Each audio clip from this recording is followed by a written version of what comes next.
The world is stunned when a group of time travelers arrive from the year 2051 to deliver an urgent message. 30 years in the future, what is that message?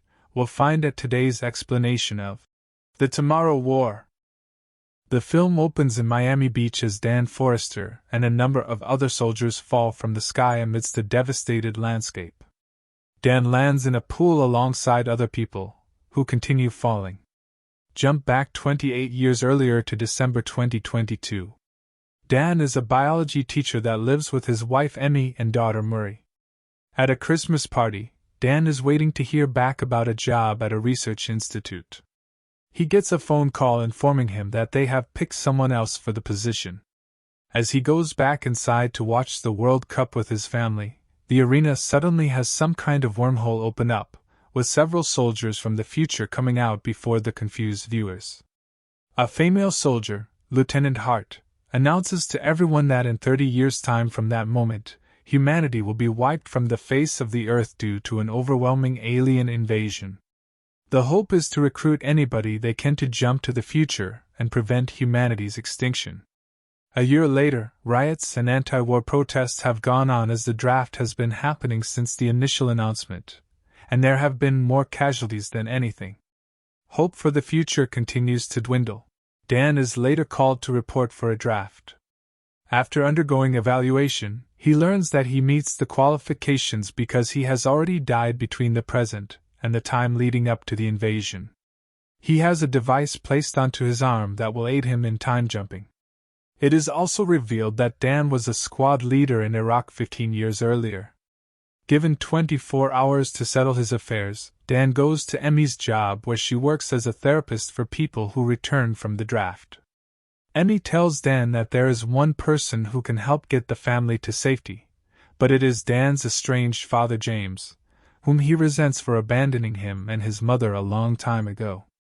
Dan visits James, who doesn't trust the government and has gone off-grid. Before Dan can ask for help, James says he has never wanted his help, which infuriates Dan because that's the only thing he ever wanted from him, although James says that he would have only made things worse for Dan and his mother. Dan returns home to Emmy and Murray, having to inform them that he has been drafted. The two are heartbroken and hug Dan goodbye. Dan reports to the draft, where he meets other people like Charlie, Dorian, Nora, and Cowan. The draftees are told about the process of time jumping and the plan for their mission. Charlie tells Dan that they send people who have died before the war to avoid a paradox, while also noting that Dorian jumped back after killing an alien, which they refer to as white spikes. Without any time to prepare, the draftees are alerted to pass through the jump link into the future where they will end up on Miami Beach. Things go wrong because the draftees are dropped off way higher than the plan was, causing several to fall to their deaths while Dan and others land in the water. After getting out, Dan reports to Romeo Command/the Colonel, who informs the team that the military has issued a blanket bombardment on the area to wipe out any living things. She tells the team to rescue lab personnel before the bombs are dropped. The team moves forward into the facility where they find the lab crew dead, but they recover their research. Soon, the team comes face to face with the white spikes, who are fast and deadly with whip-like tails. Dan and his crew manage to kill some white spikes as they run, but Cowan falls through a tunnel, and Dan attempts to help him. The white spikes are closing in, so Nora and Cowan stay behind to hold off as many as possible, just before the military drops the bombs on the tunnel, killing Nora, Cowan, and the white spikes. The surviving draftees wake up at a camp in the Dominican Republic. Dan meets the colonel, who turns out to be an adult Murray. She has some estrangement toward Dan for going through with the draft. She tells Dan that her team has located a female white spike whose physiology may be key in taking down the rest of the hive. The team comes across the cave containing the female, but dozens of male white spikes start coming down.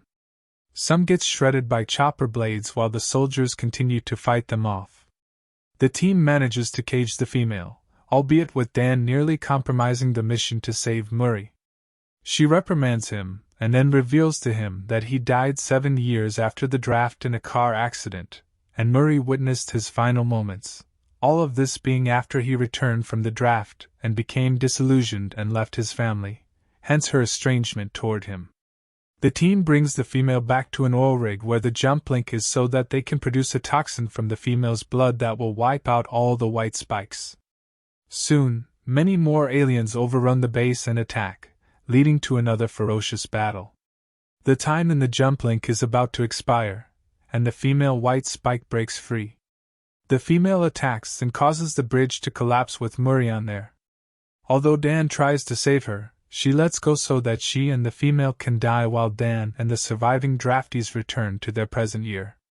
Upon returning, Dan tries desperately to go back and attempt to save Murray, but it is futile as the jump link is now offline, making the jump back impossible. He has also managed to hold on to the toxin, as they were unable to pry it from his hands. Dan returns home. While talking to Emmy, he tells her that he met Murray as an adult and worked with her. Emmy suggests that the aliens didn't arrive in 2048 when the invasion began, but that they may have been there much earlier. Dan then goes to a bar where he finds Dorian, who tells him that he has terminal cancer. Dan asks him about a white spike claw that he kept as a souvenir, and they discover ash on it that came from Russia. Dan asks one of his students about info regarding volcanic ash, leading to all of them deducing that the white spikes have already been on Earth this whole time and were thawed out by global warming.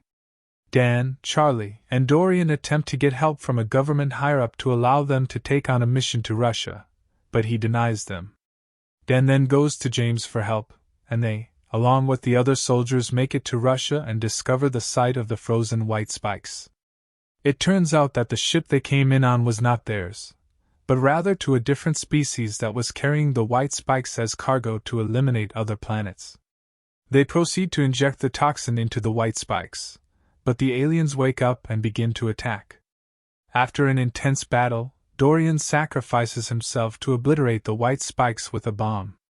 Unfortunately, the female white spike remains, and she goes after Dan and James. They attempt to inject her with the poison, but she bites her arm off to prevent it from spreading.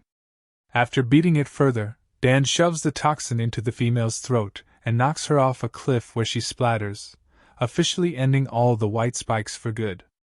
News about the war's prevention spreads, with the higher-up from earlier taking credit for Dan and the others making the trip. Dan reunites with Emmy and Murray, and he introduces Murray to James. So what do you think of this movie? Leave it in the comments below. Thank you for watching.